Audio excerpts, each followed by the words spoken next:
கடவுளுடன் காலை வணக்கம்.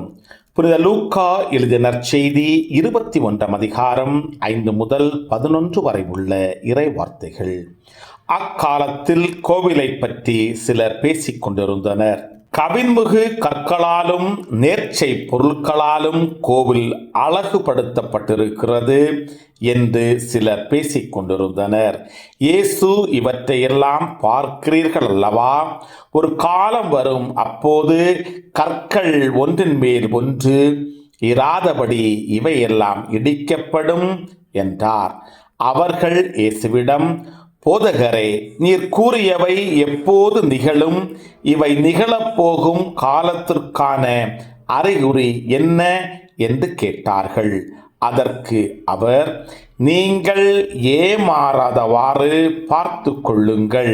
ஏனெனில் பலர் என் பெயரை வைத்து கொண்டு வந்து நானே அவர் என்றும், காலம் நெருங்கி வந்துவிட்டது என்றும் கூறுவார்கள். அவர்கள் பின்னே போகாதீர்கள். ஆனால் போர் முழக்கங்களையும் குழப்பங்களையும் பற்றி கேள்விப்படும்போது திகிலுறாதீர்கள்.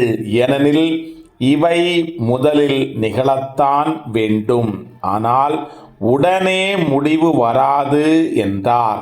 மேலும் அவர் அவர்களிடம் தொடர்ந்து கூறியது, நாட்டை எதிர்த்து நாடும், அரசை எதிர்த்து அரசும் எழும். பெரிய நிலநடுக்கங்களும் பல இடங்களில் பஞ்சமும் கொள்ளை நோயும் ஏற்படும். அச்சுறுத்தக்கூடிய பெரிய அடையாளங்களும் வானில் தோன்றும். கிறிஸ்துவின் நற்செய்தி. இந்த நாள் இனிய நாளாக அமைய வாழ்த்துக்கள். பல பல பல புதுமைகள், பெருமைகள், இனிமைகள் இறங்கிய நல்ல நாள், ஒரு நல்ல நாள், நம் தேவன் தந்த நாள். இது நல்ல நாள், ஒரு நல்ல நாள், நம் தேவன் தந்த நாள்.